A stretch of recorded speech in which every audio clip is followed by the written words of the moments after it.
I really wonder what the hairstylist would have to say about this. Like, is there any kind of maybe relief that you could pay me? Like, maybe pay a little bit of the paycheck?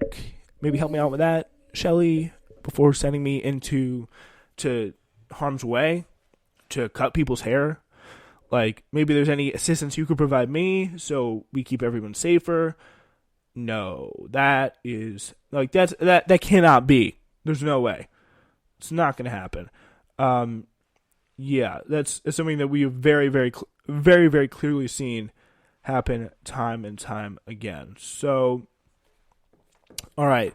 We now turn on to a piece by Paul Bless in the Discourse blog.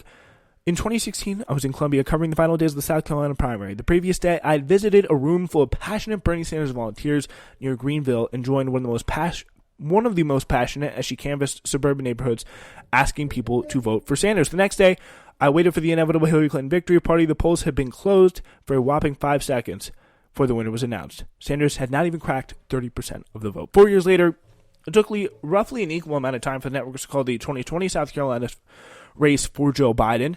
3 days later, he dominated Super Tuesday, and the Democratic presidential primary was all but over. In the end, it was obvious that the 3 key endorsements of Biden from Clyburn, Amy Klobuchar, and Pete Buttigieg made that happen. The establishment coming through and helping their own.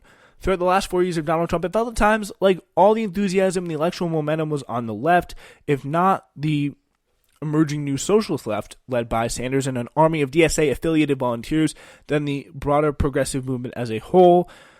So how did these 3 well-timed phone calls from the most lackluster Democratic presidential nominee since Michael Dukakis derail it all?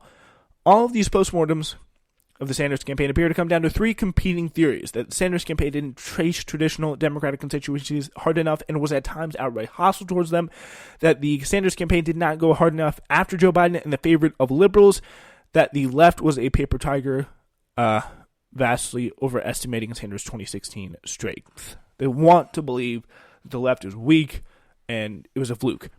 So many things went wrong in 2020 that's hard to go really all in on just one theory. I think it's kind of a confluence and a combination of the first 2, much less the third. But really, it took a former Secretary of State and then a popular vice president to keep an independent socialist who flatly refused to ever actually join the Democratic Party from winning its nomination. As unsatisfying as that may be, the defeat of Bernie Sanders and everything we've seen since, not least of which was the utter disappearance of the congressional progressives, including Sanders, in the fight over coronavirus aid bills, is a reminder that a movement to challenge the behemoth corporate neoliberal hegemony cannot be built from the top and must start from the bottom.